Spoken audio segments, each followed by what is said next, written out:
Halo Sobat Cuan, selamat datang di sesi bedah materi kita. Nah, sebagai mentor kalian hari ini, jujur saya super excited karena kita bakal sama-sama membongkar yang namanya kotak perkakas esensial di dunia trading dan investasi. Kalau kalian sering pusing lihat grafik harga yang naik turun gak karuan dan tanpa arah, well, kalian ada di tempat yang tepat.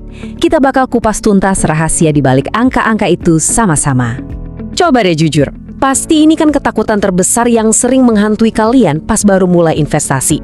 Kapan sih waktu yang paling pas buat beli atau jual? Ini wajar banget. Maksudnya, siapa coba yang mau masuk pas harga lagi di puncak terus malah jualan pas harga baru mau meroket? Itu sih mimpi buruk banget ya. Tapi, tenang aja. Solusi buat kebingungan soal timing pasar ini sebenarnya ada di alat-alat yang bakal kita pelajari sebentar lagi. Oke, ibarat mau buka kotak perkakas, hari ini kita punya 6 agenda utama. Mulai dari panduan dasar indikator, ngelihat arah tren pakai MA, baca sinyal jenuh pakai RSI, ngukur volatilitas lewat Bollinger Bands, konfirmasi sinyal dengan MACD, dan pastinya ditutup dengan cara memilih gaya trading yang paling pas buat kalian. Yuk, langsung kita mulai aja. Bagian pertama, panduan dasar indikator. Gini deh, sebelum kita pakai alat apapun, coba bayangin ada dokter yang mau periksa detak jantung pasien tapi nggak pakai stetoskop. Cuma modal nebak-nebak doang. Ngeri kan? Nah, nebak tren bearish atau bullish di pasar tanpa indikator tuh persis kayak gitu. Cuma tebak-tebakan buta. Indikator trading ini ibarat stetoskopnya. Secara simpel, dia itu formula matematika yang menerjemahkan riwayat harga dan volume jadi panduan visual yang gampang kita lihat. Tanpa ini, kita nggak bakal tahu seberapa kuat sebuah tren atau di mana sih letak support dan resisten yang sebenarnya. Masuk ke bagian 2, MA, penunjuk arah tren. Yuk kita keluarin alat pertama dan paling basic dari kotak kita, yaitu Moving Average, atau biasa disebut MA. Alat ini tuh jago banget ngeratain grafik riwayat harga yang tadinya bergerigi dan tajam-tajam jadi satu garis mulus yang arahnya jelas banget buat dibaca. Nah, MA ini punya 2 jagoan utama, ada SMA dan EMA. SMA itu tipe yang adil, dia ngitung rata-rata semua harga penutupan secara rata. Kalau EMA, dia ini lebih sensitif, lebih ngasih bobot ke pergerakan harga yang paling baru. Jadi kalau kalian itu trader jangka pendek yang butuh gerak cepat, MA ini bakal jadi sahabat kalian.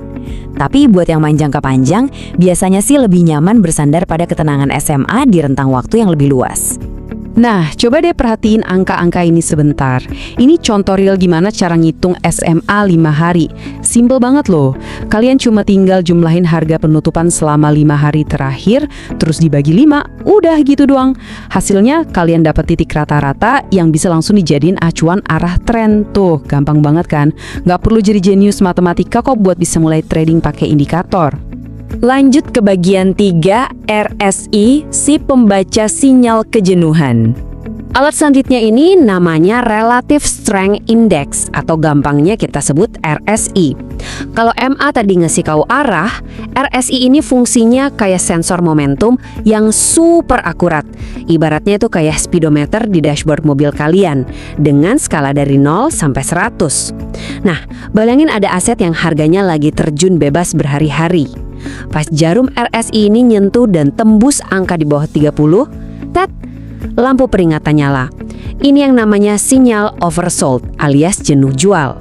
Artinya, para seller udah mulai kehabisan napas dan pasar seakan teriak kalau harga tuh udah kelewat murah. Buat Sobat Cuan, ini momen yang krusial banget karena bisa jadi potensi harga buat putar balik dan naik ke atas tuh udah dekat banget. Tapi, eits, tunggu dulu. Kita juga harus hati-hati di sisi sebaliknya.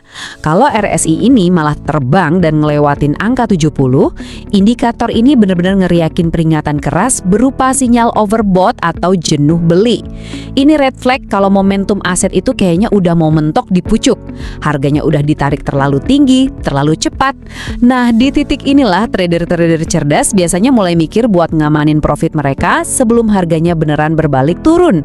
Masuk ke bagian 4, Bollinger Bands dan volatilitas. Sekarang gimana caranya kita tahu seberapa liar sih pasar lagi bergerak? Jawabannya ada di Bollinger Bands. Alat ini kerjanya mirip banget kayak sabuk pengaman pasar. Di tengahnya ada garis pergerakan rata-rata alias SMA, terus diapit sama 2 pita batas toleransi pergerakan di atas dan bawahnya. Gampangnya gini, pas pasar lagi nyantai, pita-pita ini bakal kelihatan menyempit. Tapi begitu volatilitas meledak, pita ini bakal melebar secara otomatis. Kalian bisa loh pakai sentuhan harga di pita atas atau pita bawah ini sebagai contekan waktu yang pas buat take profit. Kenapa? Karena pita-pita ini jago banget buat memvalidasi kondisi jenuh beli atau jenuh jual yang udah kita bahas tadi. Bagian 5. MACD, sang alat konfirmasi sinyal. Perkakas keempat kita, MACD, ini benar-benar dihormati sama banyak trader karena kemampuannya bedain mana tren yang asli dan mana yang cuma tipu-tipu sesaat. Alat ini membandingkan moving averages buat ngecek kekuatan tren dan nampilinnya pakai visual histogram.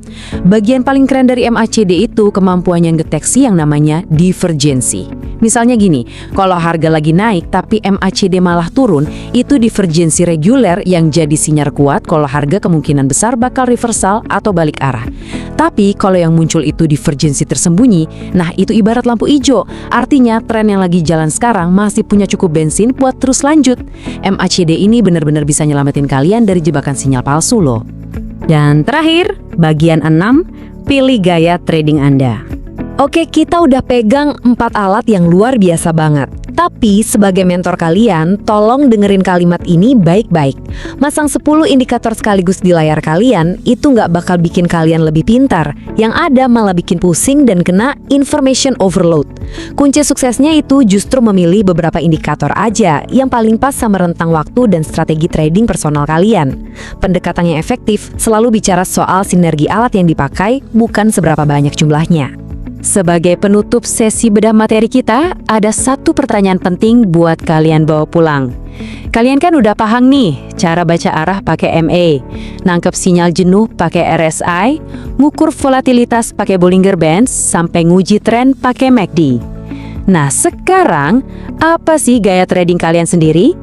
Jadilah investor yang pede, pilih alat yang tepat dan paling nyaman buat kalian, dan mulailah meracik strategi andalan kalian sendiri. Selamat mencoba strateginya ya Sobat Cuan. Sampai ketemu lagi di sesi kita selanjutnya.